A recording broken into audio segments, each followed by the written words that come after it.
बिस्मिल्लाहिर्रहमानिर्रहीम। अजीज़ान मन, आपको मेजर आदिल राजा का सलाम पहुंचे। आज के इस लाइव व्लॉग सेशन में मैं आपको खुशामदीद कहता हूं।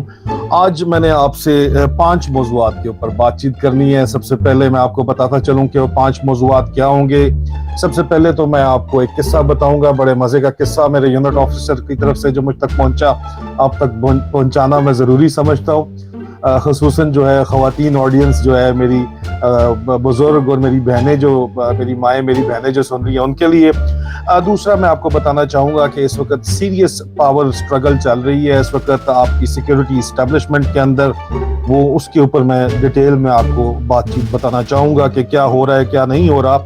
उसके अलावा तीसरा टॉपिक मैं बात करना चाहूँगा कि क्या ISI ने इमरान खान को मरवाने की कोशिश की, कत्ल कातलाना हमला उनके ऊपर करवाया, और अगर करवाया तो फिर वो फेल क्यों हो गया, उसकी क्या वजूहात थी। क्योंकि अरशद शरीफ के ऊपर तो जो कातलाना हमला कराया वो तो सामने आ गया। अरशद शरीफ की वालिदा ने नाम भी ले दिया। ISI के तमाम DG, director general counter internal wing के, डर्टी हैरी के तमाम अफसरान के नाम उसके ऊपर मैं पिछले से पिछला वीलॉग कर चुका हूँ। लेकिन इमरान खान के ऊपर फिर क्या वजह बनी कि अगर वाकई ISI ने हमला कराया था, पहले तो ये सवाल है, और अगर करवाया था तो नाकाम क्यों हुआ, इसके ऊपर मैं बताऊंगा। चौथा मैं आपको बताना चाहूँगा जो नए तबादले और तकर्रियाँ हैं उनकी करने की वजह क्या है जनरल आसिम मुनीर की, और वो क्या करना चाह रहे हैं और क्या उनको करने नहीं दिया जा रहा। और आखिर में मैं आपको अपने ऊपर और उन तमाम लोगों के ऊपर जो इमरान खान को इस वक्त सपोर्ट कर रहे हैं, उनकी जान को जो ख़तरात हैं, उनकी साख को जो ख़तरात हैं, उससे मुतल्लिक मैं ज़रूर बात करना चाहूँगा। बराह रास्त ख़तरात हैं। कहा जा रहा है कि या तो हमारे साथ मिल जाओ, विद अस और अगेंस्ट अस कहा जा रहा है इस वक्त। इस तरह की ये बातचीत जो चल रही है उसके ऊपर भी मैं बात करना चाहूँगा। तो सबसे पहले मैं आता हूँ आपको कि मेरे एक यूनिट ऑफिसर की तरफ से उसने किसी और से बात की, उसने जिससे बात की वो इत्तेफाक से उसकी मेरे साथ बातचीत हुई। मेरा यूनिट ऑफिसर ने मुझसे बराह रास्त तो बात नहीं की, लेकिन उससे जैसे बात की वो भी मेरे साथ उसकी करीबी तल्लक वास्ता है। तो उसने कहा कि सर वो फलाना जिसके साथ आपने सर्व किया है, जो आपका यूनिट ऑफिसर था। मैंने कहा हाँ बिल्कुल मैं जानता हूँ उसको। तो उसने कहा कि सर वो उसने बड़ा आज जबरदस्त किस्म का मजे का वाकया सुनाया। उसने कहा कि मेरी वालदा और मेरे वालिद साहब की आपस में लड़ाई हुई बड़ी सख्त किस्म की। मैं घर गया हुआ था छुट्टी के ऊपर, वहां पे पता चला जी के अम्मी अब्बू लड़ पड़े हैं। अम्मी नाराज होके ऊपर चली गई, ऊपर वाले फ्लोर पे अपने कमरे में चली गई, और फिर कुछ वक्त गुजरने के बाद अब्बू ने खाने का वक्त आया, खाना लगा तो अब्बू जो है उनका दिल पसीज गया। उन्होंने कहा जाओ अम्मी को बुला के लाओ, नहीं तो मैं नहीं खाना खाऊंगा अकेला।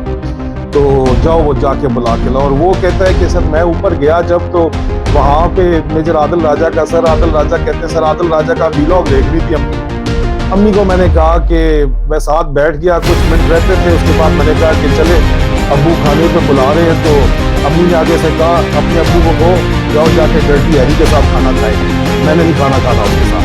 तो ये बातचीत जो है मुझे बहरहाल मुझे काफी जो है वो फनी लगी। मैंने कहा ये बहरहाल आप तक बात पहुंचाऊंगा। और मैं शुक्रगुजार हूँ अपनी मेरी जो माएँ हैं, मेरी आंटीज जो हैं, मेरी खालाएं जो हैं, जो मेरा प्रोग्राम देखती हैं, मुझे पता चलता रहता है, बड़ा रेगुलर तस्वीरें भी आती हैं। उनकी सिक्योरिटी की वजह से मैं शेयर नहीं करता। और मेरी जो आंटीज हैं उनकी दुआएं मोहब्बतें जो है मुझे कमेंट्स में भी मिलती रहती हैं। मेरी बहनों की दुआएं मोहब्बतें मिलती रहती हैं। और मैं जुबान का मुझे कहा गया है कि अपना खास ख्याल रखा करो, तुम फजूल बातें गालियां शालियां मत दिया करो। मैं जरूर पूरी कोशिश करूंगा जी कि जज्बात में बह के कोई गलत अल्फाज इस्तेमाल ना करूं या फिर कोड वर्ड के अंदर इस्तेमाल करूं, जो भी इस्तेमाल करूं। चलते हैं जनाब, दूसरा मौजू जो इस वक्त सीरियस किस्म की पावर स्ट्रगल चल रही है। जनरल आसिम मुनीर को बहुत मुश्किल हो रही है इस वक्त। मिसाल दी जा सकती है फौज की कमांड और सिक्योरिटी इस्टेब्लिशमेंट के अंदर जो कुछ इस वक्त जनरल आसिम मुनीर को जो सामना करना पड़ रहा है, उसकी मैं बहैसियत कैवलरी ऑफिसर आपको यही बताऊंगा कि एक बिफरा हुआ घोड़ा है जिसके ऊपर सवार बैठ गया है, लेकिन वो दुलतियां मार के अपने सवार को अपने आप से गिराना चाह रहा है। एक स्टैलियन है, घोड़ा है, ताकतवर घोड़ा है, बिखरा हुआ भी है और फिटा हुआ भी है। फिट गया है पिछले 6 साल वाली सवारी से, फिटे हुए भी बहुत यहाँ पे लोग मौजूद हैं जिन्होंने इतना मालो मता इकट्ठा कर लिया है कि वो अपने सर्वाइवल की जंग लड़ रहे हैं इस वक्त। जनरल आसिम को उस घोड़े को काबू करने में इंतहाई शदीद मुश्किलात का सामना है। और जो जनरल आसिम के जो वो लेकिन वो जानते हैं कि किस किस्म का उनको जो प्रेजेंटेशंस दी जा रही हैं वो भी उनको गलत प्रेजेंटेशंस, एक गलत पिक्चर पेंट करने की कोशिश की जा रही है। जो एक्शंस पिछले 6 साल में खसूसी तौर के ऊपर पिछले 8 महीने के अंदर किए गए, उनको जस्टिफाई करने के लिए जो एस्टेब्लिशमेंट के जो नुमाइंदे हैं, डर्टी हैरी पार्टी है, वो अपनी तो वजूहात दे रही है, अपनी सपोर्ट के अंदर दे रही है। और जनरल आसिम मुनीर को अशारे कनायों के अंदर बतवाया जा रहा है कि फिर जनरल आसिफ नवाज जंजुआ वाला हाल हो जाएगा अगर ये लाइन के ऊपर ना चले। इस तरह की मतलब वेल थ्रेट तो कोई भी किसी की जरूरत नहीं है कि आर्मी चीफ को थ्रेट दे दे, लेकिन वेल थ्रेट होती है ना कि दोस्त यार आके बताते हैं कि यार तुम्हें याद है जनरल आसिफ मुनीर क्यों ऐसी, ये भी हो सकता है, ये भी हो सकता है। और वो बराह रास्त ही कहा जाता है, वो घर से भाई को बता दिया, बेचारा स्कूल टीचर है उसके जरिए बता दिया। आप वो भाई की बात तो सुनते हैं, बहनों के जरिए बता दिया, वालदा के जरिए पैगाम कन्वे करवा दिया, कानों में बात डलवाने की कोशिश की जा रही है चारों तरफ से कि अगर आपने अपनी मर्जी करने की कोशिश की। क्योंकि मेरी इतलात के मुताबिक और मेरी इतलात जो यहाँ पे मौसूल हुई है वो जनरल आसिम मुनीर का जो अपना कैंप है, उनका एक कैंप है, जब वो DGISI रहे, DGMI रहे, उन्होंने फौज के अंदर सर्विस की, उन्होंने भी एक बड़ा करीबी जरार बटालियन का एक के अंदर बीक से लेके जहां जहां उन्होंने सर्विस की वहां पे उनका कैंप है। उनके जो लोग हैं, करीबी लोग हैं, उनका कहना है कि उनको ताकत काबू करने में बड़ी मुश्किलात पेश आ रही हैं। जिसकी सबसे पहली वो मिसाल ये देते हैं कि उन्होंने आते ही जो है वो क्योंकि वो खुश नहीं थे DGISI की कारकर्दगी से ऊपर, क्योंकि जो कुछ भी डर्टी हैरी ने किया वो तो एक मेजर जनरल है, उसकी एक चेन ऑफ कमांड है, उसके ऊपर एक लेफ्टिनेंट जनरल बैठा हुआ है, वो जो कि DGISI है, वो उसके तमाम एक्शंस का जिम्मेदार है। लेकिन यहाँ पे हो क्या रहा था पिछले 6 साल से कि जनरल बाजवा को आदत पड़ी हुई थी बराह रास्त जो है वो तमाम ISI में अहकामात देने की, बराह रास्त DGC को, डायरेक्टर जनरल इंटरनल विंग को बराह रास्त अहकामात देने के लिए। और ये आदत उनको उस वक्त से पड़ी जब वो चीफ बने और जनरल फैज हमीद को वो लेके आए, DG इंटरनल विंग लेके आए, तो उन्होंने उनको बराह रास्त ऑर्डर दिए। उसके बाद जनरल आसिम मुनीर कुछ अरसे के लिए दरमियान में आए, तो ये गलत कहा जाता है कि इमरान खान साहब ने उनको अपनी तरफ से हटा दिया किसी करप्शन की रिपोर्ट की वजह से। जनरल बाजवा जनरल फैज हमीद को DGISI लाना चाहते थे क्योंकि वो ISI को बराह रास्त कंट्रोल करना चाहते थे, इसलिए उन्होंने जो है उनको जनरल आसिम मुनीर को प्री मेच्योरली वहां से हटा के गुजरांवाला कोर कमांडर भेजा।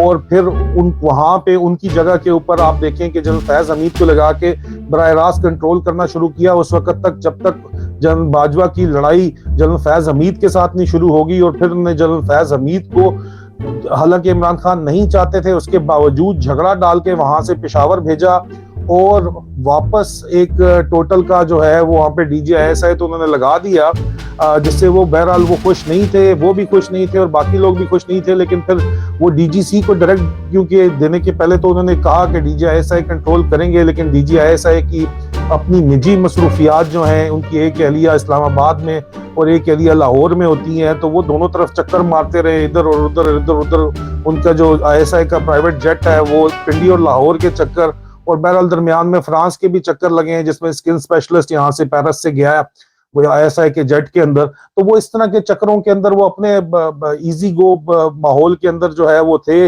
और इस वजह से जनरल बाजवा और उनके ससुर भी खुश नहीं थे। तो उन्होंने फिर DGC जनरल काशिफ नजीर को जो है वहां से हटा के डर्टी हैरी को जो प्रमोट किया, उस पर इंक्वायरी चल रही थी, उसको नजरअंदाज करते हुए इंक्वायरी को, NCP गाड़ियों की इंक्वायरी और भी बहुत सी रिपोर्ट्स थी, उन तमाम रिपोर्ट्स को नजरअंदाज करते हुए major general Faisal Naseer dirty Harry को प्रमोट करके वहां पे लगाया गया। और फिर दोबारा से बराह रास्त अहकामात का सिलसिला शुरू किया गया। तो डर्टी हैरी जो भी कर रहा था वो जाहिर बात है कि वो बाईपास करके अगर कर रहा था जनरल बाजवा के अहकामात के ऊपर जो उसका कहना है, तो फिर ये नालायकी है दोबारा से DGISI की। इसलिए जनरल आसिम मुनीर उस पर खुश नहीं है। लेकिन जनरल आसिम मुनीर इसी वजह से उन्होंने दौरा भी अपना मौखर किया है और उल्टा बुलाया है, GHQ बुलाया DGISI को और उनको कहा कि मुझे इधर आके ब्रीफिंग दो। और दौरे से जाने से पहले वो अपनी चेंजेस करना चाहते हैं जो कि उनको नहीं करने दी जा रही। और ये जराए का दावा है कि इन सूरत हाल के अंदर आपको बड़ी फनी किस्म की सिचुएशन जो है वो बनती हुई यहाँ पे नजर आती है कि मिलिट्री लैंग्वेज है अंडर द बॉल्स, वो समझ जाएंगे लोग। तो अभी शहबाज शरीफ जैसे बंदे के जी कि ये तो प्राइम मिनिस्टर चेंजेस ISI में कर सकता है, आप कर ही नहीं सकते। ऊपर से प्राइम मिनिस्टर ने भी जो है वो अपना क्राइम मिनिस्टर जो है हमारा, उसने जो है अपना रखा हुआ है 5 पॉइंट्स बड़े भाईजान से ने भेजे हुए हैं जो अगली मुलाकात में उन्होंने बताने हैं, वो आर्मी चीफ को बताने हैं। और वो आर्मी चीफ जो है उनको ये मुलाकात वो इसी वजह से शायद उनके बहुत मुतअद्दिद बार कहने के बावजूद भी उनको नहीं मिले अभी तक, और मिलने के बाद वो क्या करेंगे या क्या नहीं करेंगे। लेकिन बहरहाल डर्टी हैरी को बराह रास्त पर ये पैगामात भेजे गए। इस पे मैंने अपने ट्विटर टाइमलाइन के अंदर आपको बताया था पिछले हफ्ते के अंदर, उन्होंने अहकामात के तहत इमरान खान के खिलाफ और पीटीआई लीडर्स के खिलाफ कार्रवाई शुरू की गई। और फिर मजीद क्या इंडिकेटर्स हैं इस बात के कि ताकत ये सिक्योरिटी इस्टेब्लिशमेंट के अंदर जो है वो ताकत के लिए लड़ाई इस वक्त लगी हुई है कि बड़े clear cut general Syed Asim Munir Ahmed ने अहकामात दिए कि इमरान खान के खिलाफ किसी किस्म का कोई प्रोपेगेंडा नहीं किया जाएगा।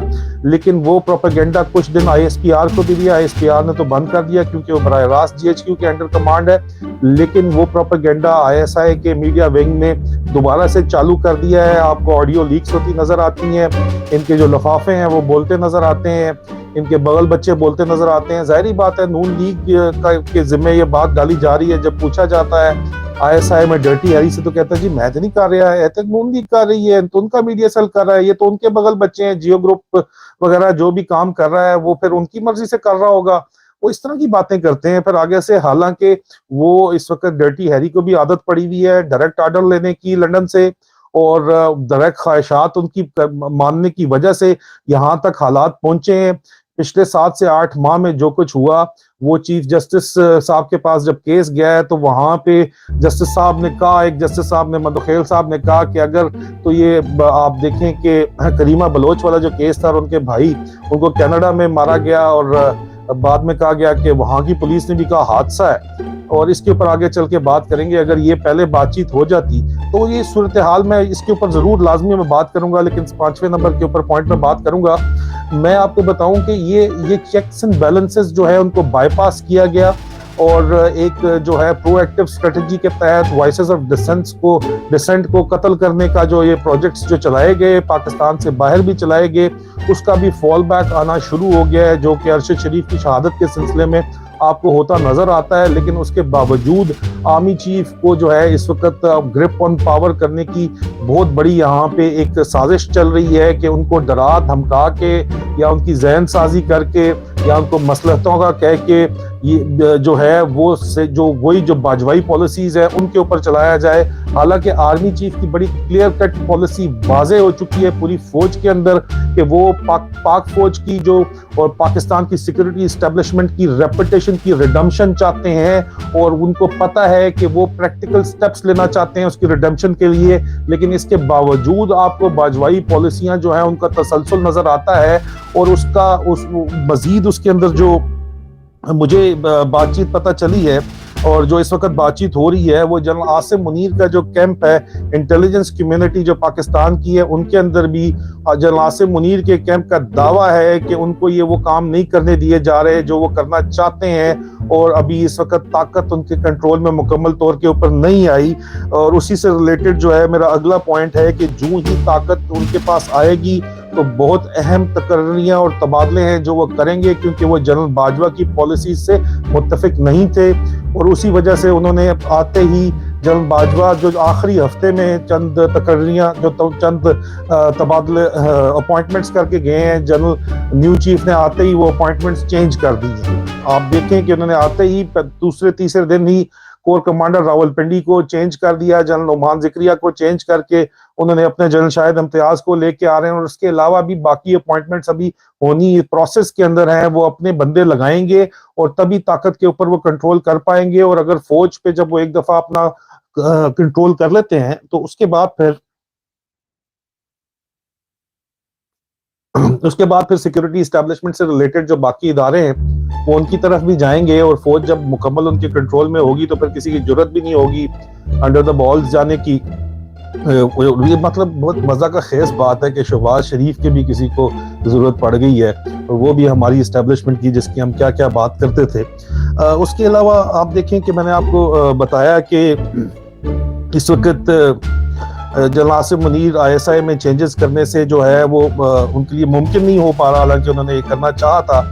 और उनके कैंप का ये दावा है कि इसलिए वो हेडक्वार्टर ISI नहीं आ रहे। आगे चलते हैं और बात करते हैं कि अरशद शरीफ की शहादत में ISI की इन्वॉल्वमेंट तो अब वाज़े हो गई है। अरशद शरीफ की वालदा के खत के सिलसिले में उस पर मैं पिछले से पिछला वीलॉग कर चुका हूँ, वो आप देख लें। लेकिन यहाँ पे मैंने कल अपने बहुत ही अजीज़ जान करीबी जनरल नईम खालिद लोधी, मेरे दिल के बहुत करीब हैं, मेरे बड़े रिस्पेक्टेड सीनियर हैं, जनरल साहब ने मेरे बड़े भाई इसरार कसाना को इंटरव्यू देते हुए कहा कि अगर ISI, उन्होंने उनसे सवाल किया कि क्या ISI ने इमरान खान पे कातलाना हमला किया था, क्योंकि इमरान खान साहब ने DGC का नाम लिया और वो आपको पता है कि FIR नहीं हो पाई, और वो FIR उसी तरह हुई है जिस तरह अरशद शरीफ के कत्ल की FIR खुद पुलिस ने अपनी मदयत के अंदर अपनी मर्जी के पॉइंट्स लिख के दोनों FIR सेम काटी है, मजाक बनाया गया है, पाकिस्तान के अंदर मजाक बनाया जा रहा है। तो उनसे सवाल जनरल नईम खालिद लोधी से ये सवाल किया गया, इसरार कसाना भाई ने किया कि क्या उन्होंने ISI ने जब इमरान खान पे कातलाना हमला कराया तो उन्होंने कहा कि अगर ISI ने कराया होता तो वो बच्चे ना होते। तो ये मैं यहाँ पे ये वाजे करता चलूँ कि मैं पहले भी अपने वीलॉग्स में खामोश मुजाहिदों का जो सोर्सेज हैं उनकी तरफ से ये दावा उन्होंने किया था, वो क्लेम किया था, मैं आपको बता चुका हूँ कि मुबैना तौर पर उनका ये दावा है कि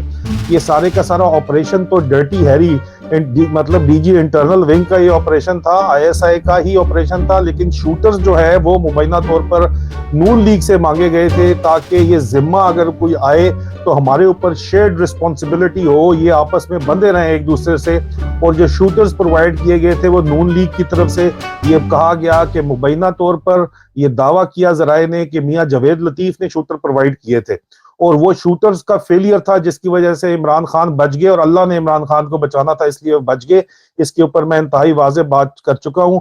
अगर हाँ ISI का ही ऑपरेशन होता मुकम्मल तो अरशद शरीफ शहीद नहीं बच सके, ये बात हमारे सामने है, इस बात का हमें इल्म है, लेकिन ये वजाहत देना मैं जरूरी समझता था ताकि ये बात जो है वो आइंदा, आज तो नहीं होगी लेकिन आगे चल के ये चीज एक्सप्लोर हो सके।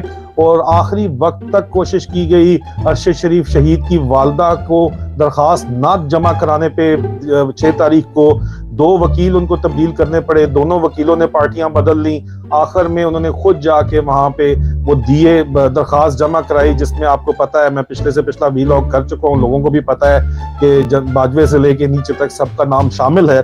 तो ये एक इंतहाई जो है वो परेशान कुन बात है, लेकिन ये क्लैरिफिकेशन देना बहुत ज्यादा जरूरी थी।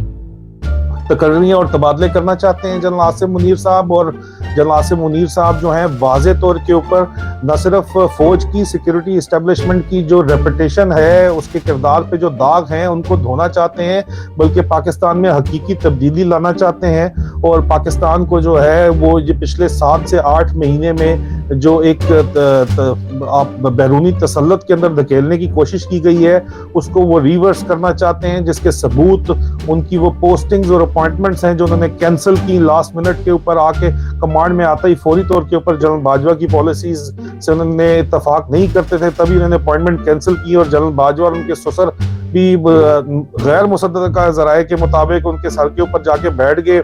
और अब कहा यह जा रहा है पुरानी इस्टेब्लिशमेंट के जो old boys versus new boys जो हैं, न्यू इस्टेब्लिशमेंट के मुकाबल पुरानी इस्टेब्लिशमेंट खड़ी हो गई है, वो ये कहते हैं सब के सब ज़राए का ये दावा है कि वो नए चीफ को कहते हैं कि हमने जो कुछ भी किया, हमने जो भी गंद गोला, वो हमें ऑर्डर्स दिए गए थे चीफ की तरफ से, हमने चीफ के ऑर्डर्स फुलफिल करते हुए ये गंद गोला, जो भी गोला सिर्फ यस सर किया। हालांकि गैर कानूनी ऑर्डर्स जो हैं वो सुनने के ऊपर भी वही सजा होती है, और ये सर्वाइवल की जंग है और ये टसल हो रही है, लेकिन उनका एक ही जवाब है नए चीफ को कि हमने तो ऑर्डर्स पे किया, जो भी किया, हमें क्या पता था इसके बैकग्राउंड के अंदर क्या है।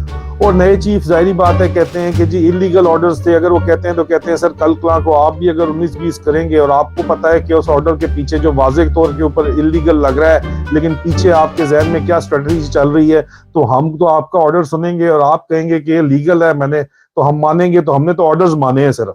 तो ये कसूरवार तो सिर्फ जनरल बाजवा है जिन्होंने ये ऑर्डर्स दिए थे, और उनके पीछे एक पूरा नेटवर्क काम कर रहा था। आप उनको पकड़े, उनको पूछें, ये इस वक्त टसल चल रही है दरमियान में, और जो फौज में वो जानते हैं कि OTS वर्सेस PMA, यहाँ पे भी टसल एक चल रही है।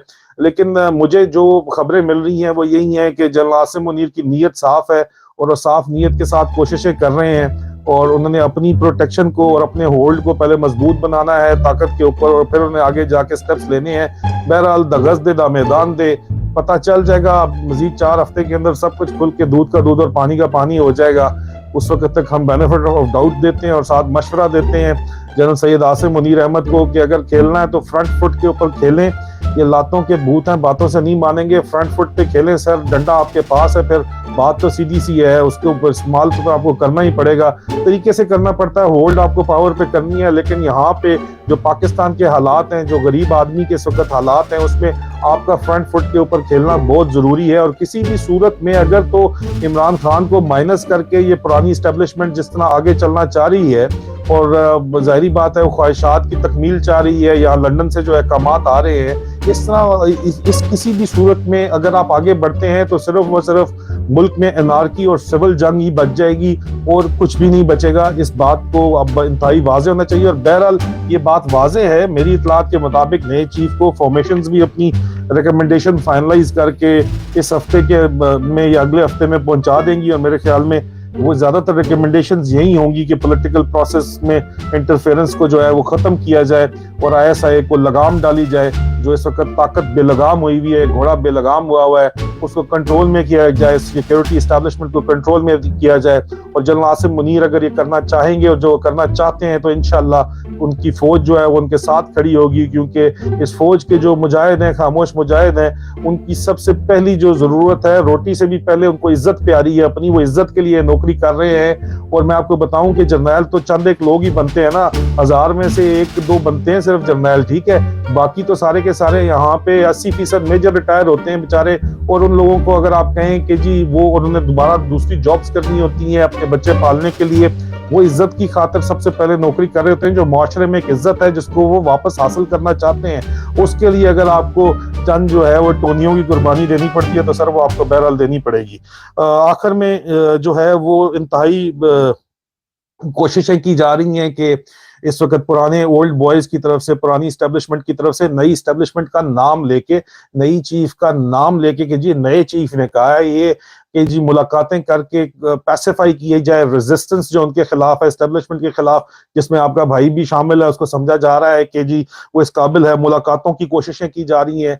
और देखिए बात यह है कि अगर तो आपने करीमा बलोच को जो कुछ किया, आज देखें सुप्रीम कोर्ट ऑफ पाकिस्तान में नाम लिया, उसके भाई के साथ जो कुछ हुआ, उसके बाद आप लोगों का जो ट्रैक रिकॉर्ड है अरशद शरीफ शहीद के साथ आपने जो कुछ किया, अगर तो आपकी कोई क्रेडिबिलिटी होती तो आप लोगों से मुलाकात की जाती, बातचीत की जाती और कुछ आपका एतबार किया जाता। लेकिन इस सूरत हाल के अंदर बहरहाल आपका एतबार नहीं किया जा सकता।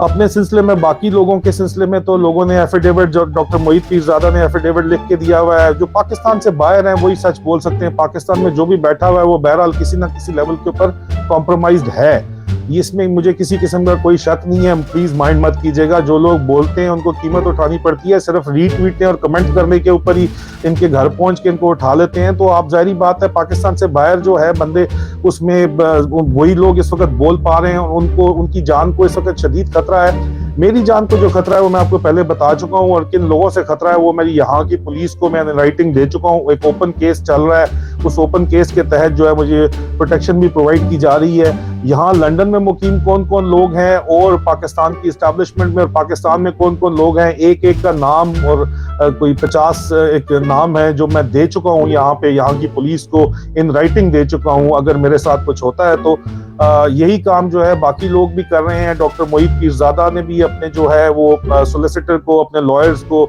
एफिडेविट के तौर पे ये बातें जो है लिख के जमा करा दी हैं।